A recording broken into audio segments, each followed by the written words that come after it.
黄房间的秘密。加斯东·勒鲁。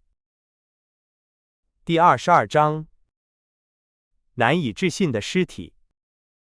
我怀着难以言喻的焦虑，俯身查看这位记者的身体，却欣喜地发现他只是睡着了。他睡得和先前我见弗雷德里克·拉尔桑睡着时一样，沉稳而病态。他也是我们食物中那麻醉剂的受害者。我怎么没有遭遇同样的命运呢？我当时想，他们一定是把麻醉剂下在了酒或水里，这就解释了我吃饭时不喝酒。由于天生过早发胖，我一直遵循着他们所谓的干式饮食疗法。我用力摇晃鲁莱塔比尔，却没能让他睁开眼睛。毫无疑问，这种沉睡必定是斯坦格森小姐所为。他一定认为，比起他的父亲，更应该提防这个能预见一切、洞悉一切的年轻人。我记得管家给我们上菜时，曾推荐了一款上好的夏布利白葡萄酒，那酒想必先前也曾上过教授和他女儿的餐桌。就这样过去了不止1刻钟，在如此需要我们保持清醒的危急关头，我决定采取强硬措施。我把一壶水浇在了鲁莱塔比尔的头上。终于，他睁开了眼睛，那是一双可怜的、暗淡无光、毫无生气的眼睛。但这难道不是我的第一个胜利吗？我想乘胜追击，我在他脸颊上扇了几个耳光，然后把他扶了起来。运气真好，我感觉到他在我的怀里挺直了身体，并听到他低声咕哝道：“继续，继续，但是别弄出那么大声音。”不停地打他耳光而不发出声音，这在我看来几乎是不可能的任务。我开始掐他、摇他，他终于能站稳了。我们得救了。我被麻醉了。他说：“啊，在睡着之前，我度过了可怕的1刻钟，但是现在已经过去了。别离开我。”他的话还没说完，一声可怕的尖叫响彻整个城堡，那真是一声撕心裂肺的垂死呼号，震得我们耳膜欲裂。该死！鲁莱塔比尔嚎叫道：“太晚了！”他想冲向门口，但他仍然头晕目眩，只是撞到了墙上。我则手持左轮手枪冲出走廊，像个疯子一样奔向斯坦格森小姐的房间。当我到达走廊交叉口时，看见一个人正从斯坦格森小姐的套间逃出，几步便跃上了楼梯平台。我已无法控制自己的行为，我开枪了。枪声在走廊里回荡，发出震耳欲聋的巨响，但那人却继续着他那疯狂的跳跃，像一阵旋风般冲下了楼梯。我紧追不舍，喊道：“站住，站住，不然我就杀了你！”当我正要冲下楼梯时，看见亚瑟兰斯从他的房间里出来，喊道：“怎么了？怎么了？”亚瑟兰斯和我几乎同时到达楼梯底部，门厅的窗户是开着的，我们清楚地看见了那个逃跑男人的身影。我们本能地朝他的方向开枪，那人离我们有10多米远。他踉跄了一下，我们以为他要摔倒了。我们从窗户跳了出去，但他却以新的活力继续奔跑。我只穿着袜子，而那个美国人则赤着脚。如果我们不能用左轮手枪击中他，就别想追上他了。我们打光了最后的子弹，但他仍在逃窜。奇怪的是，他穿过庭院，朝城堡右翼的尽头跑去，那里被壕沟和高高的铁栅栏环绕，他不可能从那里逃脱。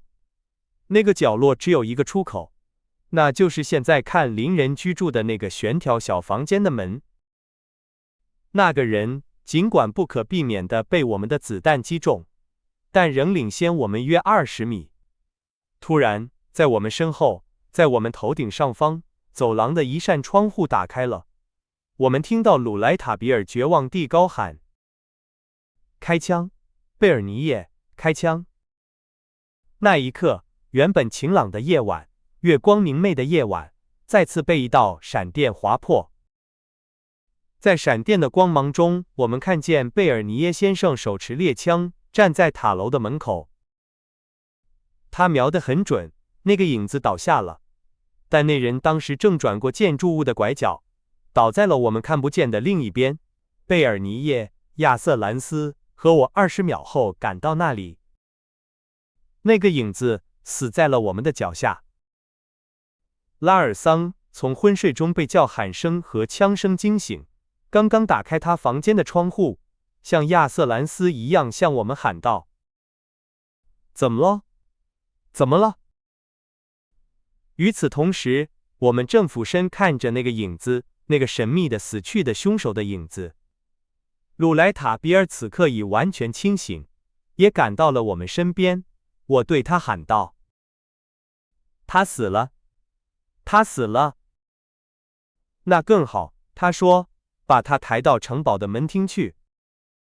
但他又改口道：“不，不，最好把他放在看灵人的房间里。”鲁莱塔比尔敲了敲门，但里面没有人回答，这当然没有让我感到奇怪。显然他不在，记者说，不然他早就出来了。那么，我们把尸体抬到门厅去吧。自从我们到达那具死去的影子旁，因为一团乌云从月亮前飘过，夜晚变得异常黑暗，以至于我们只能触摸到那个影子，而无法看清它的轮廓。但我们的眼睛急于知道真相。雅克爸爸这时赶来，帮助我们将尸体抬到城堡的门厅，并把它放在大理石楼梯的第一个台阶上。在搬运的过程中，我感觉到温热的鲜血从他的伤口中涌出，流到我的手上。